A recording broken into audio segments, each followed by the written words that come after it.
वालेकुम, क्या हाल चाल आप लोगों का। उम्मीद करती हूँ आप लोग खैरियत से होंगे। आज हम SOC 607 लेक्चर नंबर 3 को डिस्कस करेंगे, जो इकोनॉमी डिटरमिनेंट्स ऑफ डेवलपमेंट है। Determinants of development topic number 10 से 13 डिस्कस करेंगे, यानी टोटल 3 टॉपिक्स हैं इसके अंदर। सबसे पहले होता है सर्कल ऑफ इकोनॉमिक ग्रोथ।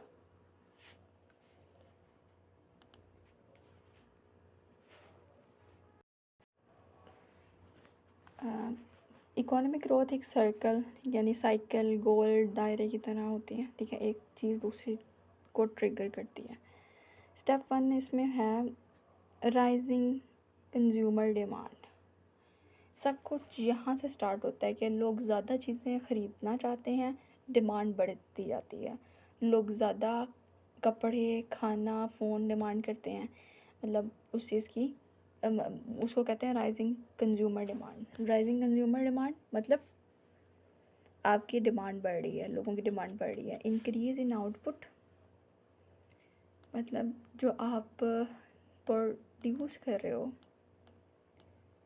यानी डिमांड बढ़ने से कंपनीज़ को ज़्यादा बनाना पड़ता है। जो उनकी चीज़ें हैं, जैसे फैक्ट्री ज़्यादा प्रोड्यूस करती है, ज़्यादा से इंक्रीज़ हो जाते हैं उनके सप्लाईज़, ज़्यादा डिमांड यानी ज़्यादा प्रोडक्शन। सिंपल, जब आप कोई चीज़ डिमांड कर रहे हैं, मतलब अगर लोग हैं, कोई एक कम्युनिटी में लोग रहते हैं, वहाँ पे लोग ज़्यादा फ़ोन डिमांड कर रहे हैं। अगर फ़ोन ज़्यादा डिमांड कर रहे हैं, मतलब ज़्यादा उनकी मतलब बिकेंगे वो चीज़ ज़्यादा तब बिकेंगे जब प्रोडक्शन ज़्यादा होगी, यानी इंक्रीज़ इन आउटपुट। आउटपुट का मतलब है प्रोडक्शन। डिमांड बढ़ने से कंपनीज़ को ज़्यादा बनाना पड़ता है। ठीक है, फैक्ट्रीज ज़्यादा प्रोड्यूस करती हैं, इन सप्लाई जो सा है उसका इंक्रीज़ हो जाता है। नेक्स्ट हमारे पास है investment of capital. Increased investment of capital यानी ज़्यादा प्रोडक्शन के लिए इन्वेस्टमेंट भी ज़्यादा आपको चाहिए होती है। मशीन्स चाहिए होते हैं, उतने वर्कर्स चाहिए होते हैं, उतने टेक्नोलॉजी चाहिए होती है, ट्रेनिंग चाहिए होती है। ठीक है, तो ये एक सर्कल में घूम रहा है सब कुछ। राइजिंग इन प्रोडक्टिविटी, देखिए इन्वेस्टमेंट से प्रोडक्शन बढ़ जाती है। काम टाइम में ज़्यादा आउटपुट, यानी कम टाइम में ज़्यादा आपको आउटपुट मिलेगा, बेटर क्वालिटी प्रोडक्ट्स मिलेंगी। ठीक है, ज़्यादा लोग काम करेंगे, जाहिर सी बात है ज़्यादा प्रोडक्शन होगी।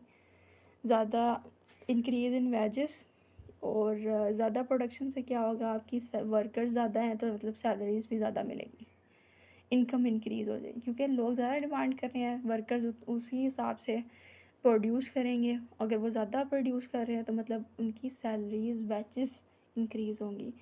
Increase in purchasing power. ठीक है, जब लोग ज़्यादा कमाते हैं, वो ज़्यादा ख़रीद सकते हैं, उनकी स्प्रेडिंग पावर बढ़ जाती है। ये तो जाहिर सी बात है कि किसी के पास अगर थोड़ा सा भी पैसा ज़्यादा आ जाए तो वो अपनी ख्वाहिशात को बढ़ा लेता है और उसके मुताबिक लेता है, मतलब वो ख़रीदता ज़्यादा है। जहाँ पे वो 2 चीज़ें ख़रीदता है, वहाँ पे वो 4 चीज़ें ख़रीदता है। ठीक है, स्ट्रेंथनिंग डिमांड अगेन, अब लोग ज़्यादा शॉपिंग करते हैं, डिमांड फिर से बढ़ जाती है, साइकिल रीस्टार्ट हो जाता है। अब ये एक साइकिल में घूम रहा है। कस्टमर ने डिमांड किया ज़्यादा, कस्टमर डिमांड कर रहे हैं ज़्यादा, इंक्रीज़ हुई आउटपुट में ज़्यादा, कि वो आउटपुट इंडस्ट्रीज़ ज़्यादा करने लगी है क्योंकि ज़्यादा डिमांड है। फिर ज़्यादा डिमांड, इन्वेस्टमेंट ज़्यादा चाहिए उसके लिए कि आप ज़्यादा कमाओ। इंडस्ट्रीज़ अगर ज़्यादा प्रोड्यूस करें तो उसके लिए ज़ाहिर सी बात है आपको वर्कर्स भी चाहिए, और वर्कर्स भी क्या कहते हैं उसको, ट्रेन चाहिए। ठीक है, और वर्कर्स अगर ट्रेन होंगे और वो प्रोड्यूस ज़्यादा करेंगे, ज़्यादा वर्कर्स ज़्यादा प्रोड्यूस करेंगे, तो फिर क्या होगा, उनकी सैलरी ज़्यादा होंगी। अगर उनकी सैलरी ज़्यादा होंगी, वो 2 के बजाय 4 चीज़ें ख़रीदेंगे। ठीक है, और ये सारी चीज़ें जो सी हैं फिर साइकिल में चलती हैं। अगर उसके पास सैलरी ज़्यादा है तो जाहिर सी बात है वो फिर से डिमांड ज़्यादा करेगा। अगर उसके वर्कर के पास सैलरी ज़्यादा आ रही है, वो 2 के बजाय 4 चीज़ें ख़रीद रहा है, मतलब डिमांड उसकी बढ़ गई है, तो ये फिर वो साइकिल रीस्टार्ट हो जाएगा। होप सो आपको समझ आ गई होगी cycle of economic growth, phase of economic growth. Next है हमारे पास phase of economic growth, economic expansion. The rising phase का इकोनॉमिक एक्सपेंशन। ठीक है, 2 मेन फेज़ होते हैं इसके। जो ये इकोनॉमिक एक्सपेंशन, ये वो फेज़ होता है जब इकोनॉमी ग्रो करती है, एक्सपेंशन से आपको पता लग रहा है राइजिंग फेज़ होता है ये, ठीक है। जहाँ प्रोडक्शन बढ़ती है, जॉब्स बढ़ती हैं, इनकम इंक्रीज़ होती है, बिज़नेस प्रॉफिट में होता है, ये बेस्ट फेज़ होता है। अब देखें, आई थिंक सो कि हम तीसरे लेक्चर पे हैं और तीसरे लेक्चर में बार बार चीज़ें वही आ रही हैं, बस उसको नाम को छोड़ दिया है इकोनॉमिक एक्सपेंशन। कि एक्सपेंशन क्या किस तरह हो रही है, प्रोडक्शन बढ़ रही है, जॉब्स बढ़ रही हैं, इनकम इंक्रीज़ हो रही है, बिज़नेस प्रॉफिट में आ रहा है, ठीक है। बार बार अगर आप ये कॉन्सेप्ट समझ लेंगे ना तो आपको आगे जो सारी चीज़ें आ रही हैं आपके लिए बहुत ईजी हो जाएंगी। नेक्स्ट हमारे पास है इकोनॉमिक रीसेंशन। अब एक्सपेंशन और रीसेंशन ये दोनों डिफरेंट है। जब इकोनॉमी स्लो हो जाती है ये गिरना स्टार्ट कर देता है, यानी प्रोडक्शन कम हो जाती है, अनएम्प्लॉयमेंट बढ़ जाती है, इनकम डिक्रीज़ हो जाती है, डिमांड कम हो जाती है। तो अगर ये सारी चीज़ें इकोनॉमिक होता हो तो इकोनॉमिक जो हमारी है वो डिप्रेशन, इकोनॉमी डिप्रेशन कहते हैं उस चीज़ को, ठीक है। अगर ये सारी चीज़ें होना शुरू हो जाए तो अब दो फेज़ हैं इकोनॉमिक ग्रोथ के, दो फेज़ हैं। या तो आपकी डिमांड बढ़ रही है, rising expansion phase, economic expansion phase, कि आपकी सारी चीज़ें बढ़ रही हैं, अच्छा जा रहा है, अच्छी लोगों को सैलरी मिल रही है, वो ख़रीद ज़्यादा रहे हैं वगैरह वगैरह। अगर इकोनॉमिक रिसेंशन हो गई है यानी आपकी डिमांड बंद हो गई है, मतलब अब सपोज़ कर लो एक कॉलोनी में मैंने आपको बताया कि सारा मोबाइल की डिमांड कर रहे हैं। उस टाउन में अब हर एक इंसान के पास मोबाइल है। जब हर एक इंसान के पास मोबाइल है तो उसकी डिमांड कम हो गई है कि लोग पहले 6 लोग ख़रीदते थे, अब एक लोग आगे ख़रीद रहा है या एक दो आगे ख़रीद रहे हैं, यानी डिमांड उस चीज़ की कम हो गई है। पर यानी अगर डिमांड कम होगी तो जो शॉप वाला है वो ख़रीद के कम लेके आएगा, ख़रीद के कम लेके आएगा तो पीछे से प्रोडक्शंस कम हो जाएंगी क्योंकि उनके पास ऑलरेडी स्टॉक पड़ा होगा, ठीक है। उससे क्या होगा, अब वो वहाँ पे जो इंडस्ट्री में वर्कर्स हैं वो कुछ भी नहीं कर रहे बैठ के, यानी अनएम्प्लॉयमेंट बढ़ जाती है उस चीज़ की, उनकी सैलरीज कम हो जाती हैं, डिमांड कम हो जाती है, ठीक है। तो ये सिंपल सी डेफिनेशन दो हैं जो पहले राइटिंग है कि एक्सपेंशन मतलब इकोनॉमी ग्रो, इकोनॉमी अप, और रिसेंशन इकोनॉमी डाउन, ठीक है। होप सो आपको ये चीज़ पता लगी होगी। और ये फेज़ हैं इकोनॉमी के। क्या अगर आपसे कोई पूछे इकोनॉमी के कितने फेज़ हैं, दो फेज़ हैं, या तो ऊपर जाती है या तो नीचे आती है, ठीक है। रुस्टोज स्टेज ऑफ इकोनॉमिक ग्रोथ, रुस्टोज ने कहा है उसके मुताबिक ट्रेडिशनल सोसाइटी सब कुछ पुराना और ट्रेडिशनल होता है, एग्रीकल्चर डोमिनेंट होती है, टेक्नोलॉजी कम होती है, ग्रोथ स्लो होती है, डेवलपमेंट बहुत कम होती है, ठीक है। अब रुस्टो स्टेज ऑफ इकोनॉमिक ग्रोथ में सबसे पहले उसने ट्रेडिशनल सोसाइटी बताया है कि सब कुछ पुराने तरीक़ों से हो रहा है। जब सब चीज़ें पुराने तरीक़ों से हो रहा है तो हम एग्रीकल्चर फेज़ में चले जाते हैं, ठीक है। टेक्नोलॉजी कम है, ग्रोथ कम है, ये सारी चीज़ें आपको पता है। फिर हमारे पास नेक्स्ट जो आता है वो आता है ट्रांजिशनल सोसाइटी, यानी pre conditioner for take off. अब थोड़ी मॉडर्न थिंकिंग स्टार्ट होती है कि ट्रेडिशनल कम हो जाती हैं, एजुकेशन और इंफ्रास्ट्रक्चर इम्प्रूव होता है, इकोनॉमी मोटिवेशन बढ़ जाती है, यानी डेवलपमेंट की तैयारी होती है लेकिन पूरी डेवलपमेंट नहीं होती। सबसे पहले आप सपोज कर लो ट्रेडिशनल फेज़ पे हो कि आप स्टिल इस वक्त ट्रेडिशनल फेज़ पे हो कि आपके पास ना ही कोई इंडस्ट्रीज़ हैं, ना ही कोई टेक्नोलॉजी है, और आपकी जो ग्रोथ है वो ही है जो आप खुद अपने हाथ से कर रहे हो या ट्रेडिशनल तरीक़ों से कर रहे हो। फिर उसके बाद आपके पास थोड़ी सी नॉलेज आना शुरू हो जाती है, कोई एक आध बंदा बाहर जाके पढ़ना शुरू कर देता है, वो आता है वापस अपने गाँव वालों को एजुकेट करता है, यानी एजुकेशन सिस्टम आपका थोड़ा इम्प्रूव हो जाता है। फिर उसे इकोनॉमिक मोटिवेशन आती है, यानी एक इंसान ने अगर देखो रूरल एरिया में एक इंसान ने एक ऐसी मशीन ख़रीद लिया जो उसको जो चीज़ हाथ से करनी थी वो अब मशीन से कर रहा है, ठीक है।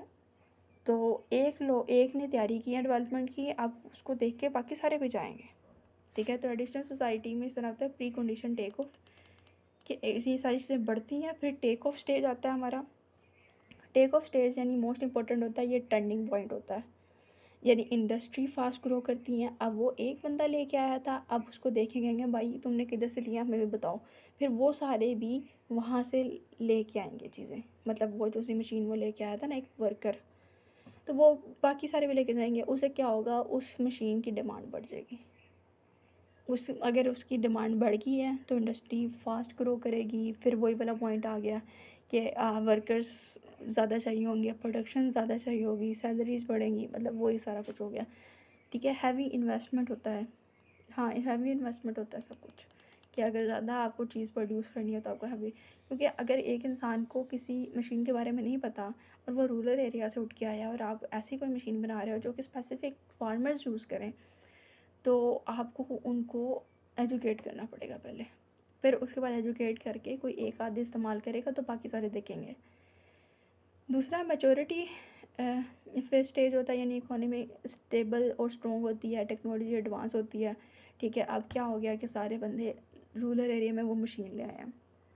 अब क्या है, हर दूसरे बंदे के पास वो है, यानी रिसोर्सेज का स्मार्ट यूज़ हो रहा है कि आपके पास रिसोर्स हैं और आप उसके मतलब जो काम 10 घंटे में हो रहा है वो 5 घंटे में हो रहा है। ठीक है, यानी टाइम आपका कम हो गया, आपकी प्रोडक्शन ज़्यादा हो गई है। ठीक है, यानी सारी चीज़ें स्टेबल हो गई हैं। हाई मास कंजप्शन स्टेज होता है कि फाइनल स्टेज होता है, लोग ज़्यादा कंज्यूम करते हैं। लोग ज़्यादा कंज्यूम कब करते हैं, जब cars, electronic luxurious goods common हो जाते हैं, लिविंग स्टैंडर्ड्स हाई हो जाते हैं, मतलब सारा कुछ आप उसका बेहतर चल रहा है। एक फार्मर है, फार्मर की ही लेके चलेंगे हम आगे। अगर वो मशीन से ज़्यादा मतलब जो काम 10 घंटे में वो 5 घंटे में कर रहा है, तो वो ज़्यादा फास्ट सारी चीज़ें करेगा, वो उठा के लेके जाएगा। ठीक है, वो उसको अपने क्रॉप्स को बेचेगा। ठीक है, वो जितना जल्दी कर लेगा वो जाके बेचेगा, उसको इतना ज़्यादा प्रॉफिट होगा। ठीक है, वो क्या, जब वो प्रॉफिट लेके घर आएगा तो वो और मतलब है वो क्रॉप्स उगाएगा। जहाँ पे वो एक खेत में उगा रहा है वो 2 और खेत साथ लगा देगा, क्योंकि वो कर सक रहा है। पहले वो एक बंदा था, वो मशीन से काम कर रहा था, तो उसके लिए ज़्यादा आसान हो गया, यानी हाई मास कंजप्शन। वो लग्जरियस में आ गया, जहाँ पे उसको एक खेत का प्रॉफिट मिलता था अब उसको 3 खेत का और प्रॉफिट मिलेगा। आई डोंट नो आपको एग्जाम्पल समझ आ रही होंगी कि नहीं, लेकिन आई थिंक सो कि मैं I made it pretty simple कि आपको समझ आ जाए। ठीक है, इम्पोर्टेंट नोट यहाँ पे ये कि हर कंट्री ज़रूरी नहीं कि सेम ऑर्डर फ्लो करे। ठीक है, कुछ कंट्रीज़ की या फास्ट स्टेजेस भी कर लेती हैं, यानी एक्सपेंशन। नेक्स्ट हमारे पास है economic growth and development. Economic growth का आपको पता है versus economy development. Economy growth and development, यहाँ पे एक चीज़ बताई गई है कि आपको 2 चीज़ों में फ़र्क है, इकोनॉमी ग्रोथ में फ़र्क है और इकोनॉमी डेवलपमेंट में फ़र्क है। पहले लोग समझते थे कि इकोनॉमी ग्रोथ और इकोनॉमी डेवलपमेंट सेम चीज़ें हैं, लेकिन आज के मॉडर्न कॉन्सेप्ट के मुताबिक ये सेम नहीं है, ये दोनों डिफरेंट है। इकोनॉमिक ग्रोथ क्या है, इकोनॉमिक ग्रोथ है कि सिर्फ आपका जीडीपी या इनकम का बढ़ना, जीडीपी या आपका इनकम का बढ़ना। ठीक है, यानी प्रोडक्शन बढ़ना, इनकम बढ़ना, इन्वेस्टमेंट बढ़ना, ये सिर्फ नंबर्स का कॉन्सेप्ट है। और इकोनॉमिक ग्रोथ में सिर्फ आप वो चीज़ें देखते हो जो आपके नंबर्स में बढ़ रही हैं, यानी कितने प्रोडक्शन, कितने परसेंट प्रोडक्शन ज़्यादा हुई है, कितनी परसेंट इनकम ज़्यादा हुई है, या कितने परसेंट इन्वेस्टमेंट ज़्यादा हुई है। ये सिर्फ नंबर्स का कॉन्सेप्ट है। लेकिन इकोनॉमी डेवलपमेंट में इकोनॉमी ग्रोथ में आप सिर्फ पैसों के हिसाब से या नंबर्स के हिसाब से देखते हो, और लेकिन इकोनॉमी डेवलपमेंट में आप देखते हो इनकम इंक्रीज़ हुई है, एजुकेशन इम्प्रूव हुई है, हेल्थ फैसिलिटीज़ बेहतर हुई हैं, पॉवर्टी डिक्रीज़ हुआ है, इक्वालिटी, मतलब आप जहाँ इकोनॉमी ग्रोथ में एक चीज़ देख रहे हो, यानी नंबर्स देख रहे हो, सिर्फ पैसा देख रहे हो और प्रोडक्शन देख रहे हो कितनी हो रही है, ये सारी चीज़ें साइड पे करो इकोनॉमी ग्रोथ में। लेकिन इकोनॉमी डेवलपमेंट में एक चीज़ नहीं देख सकते आप, आपको साथ इकोनॉमिक डेवलपमेंट में इनकम भी देखनी है, एजुकेशन भी देखना है, हेल्थ भी, पॉवर्टी भी, इक्वालिटी इंक्रीज़ हुई है कि नहीं, क्वालिटी ऑफ लाइफ इम्प्रूव हुआ है कि नहीं, ये होती हैं इकोनॉमिक डेवलपमेंट। जो आपकी सारी चीज़ें इक्वली ऊपर जा रही हैं वो है इकोनॉमिक डेवलपमेंट। और आपका जो पैसा है यानी जीडीपी या इनकम का बढ़ना सिर्फ, वो आपकी इकोनॉमिक ग्रोथ है। होप सो कि आपको इन दोनों का डिफरेंस पता लग गया होगा, इकोनॉमिक ग्रोथ और इकोनॉमिक डेवलपमेंट। इकोनॉमिक ग्रोथ में आपका इनकम बढ़ता है, इकोनॉमिक डेवलपमेंट में आपकी क्वालिटी ऑफ लाइफ इंप्रूव होती है, जीडीपी इंक्रीज होता है इकोनॉमिक ग्रोथ में, ठीक है। और इकोनॉमी डेवलपमेंट में सोशल और प्लस इकोनॉमी इम्प्रूवमेंट, कि आपकी पूरी सोशल लाइफ भी चल रही है और इकोनॉमिक भी इम्प्रूव हो रही है, ठीक है।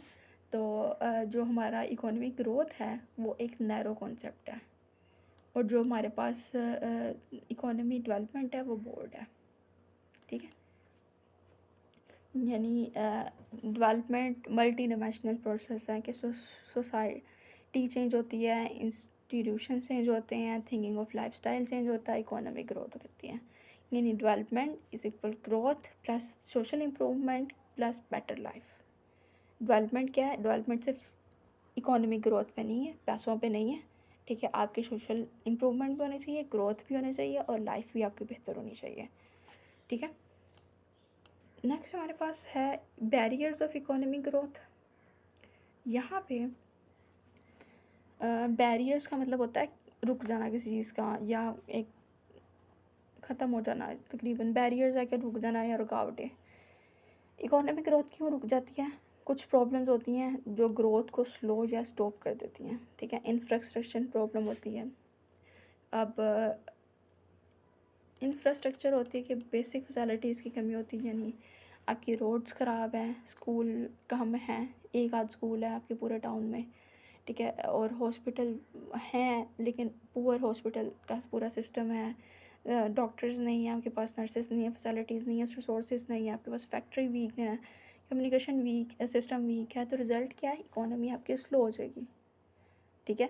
उसके बाद हमारे क्या, इनसफिशिएंट लैंड है, ठीक है। यानी प्रॉवर्टी साइकिल में एक डेंजरस साइकिल है। लो इनकम है, लो सेविंग है। अगर आपकी इनकम ही लो है तो आप सेव कैसे करोगे जब आपके सारा पैसा आके घर में ही लग जाता है। और उसी टाइम लो इन्वेस्टमेंट है कि आप इन्वेस्टमेंट ही नहीं कर सकते। फिर अगेन लो इनकम है, ये लूप्स ब्रेक नहीं होते तो grow,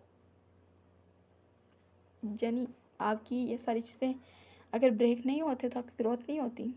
institution and politician problem है, institution and politician political factors हैं।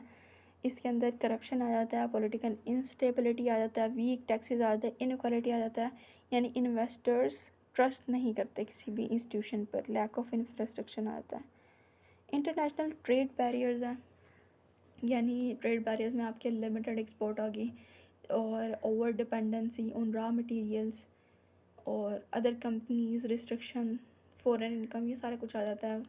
फाइनेंशियल बैरियर्स आ जाते हैं, ठीक है।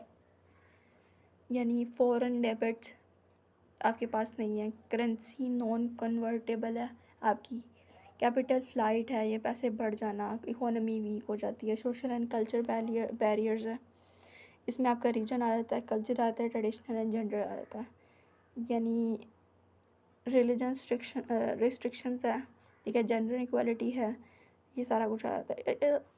और इसका सलूशन क्या है? अगर कंट्री इन प्रॉब्लम्स को सॉल्व कर रही है तो स्ट्रक्चर एडजस्टमेंट पॉलिसीज़ बनाए, ग्लोबलाइजेशन के ऊपर ध्यान दें, लिबरलाइजेशन यानी ओपन इकोनॉमी, पॉलिटिकल रिफॉर्म और बेटर गवर्नेंस। यहाँ पे आपका ग्रोथ सिंपल, यहाँ पे ग्रोथ के बारे में बताया, इनकम इंक्रीज़ होती है, जैसे ही ग्रोथ होती है तो इनकम इंक्रीज़ होती है। डेवलपमेंट का क्या है? Better life, education and health equality. Growth को रोकने वाले फैक्टर्स क्या हैं कि पुअर इंफ्रास्ट्रक्चर है, पुअर साइकिल है, पॉलिटिकल प्रॉब्लम्स है, ट्रेड एंड फाइनेंशियल है, ठीक है। होप सो कि आपको ये लेक्चर भी समझ आ गया होगा, उम्मीद करती हूँ। और अगर कोई भी क्वेश्चन है तो आप मुझे कमेंट में पूछें, मैं आपको जवाब दूँगी। मिलते हैं अपने नेक्स्ट लेक्चर में, तब तक के लिए अल्लाह हाफिज़।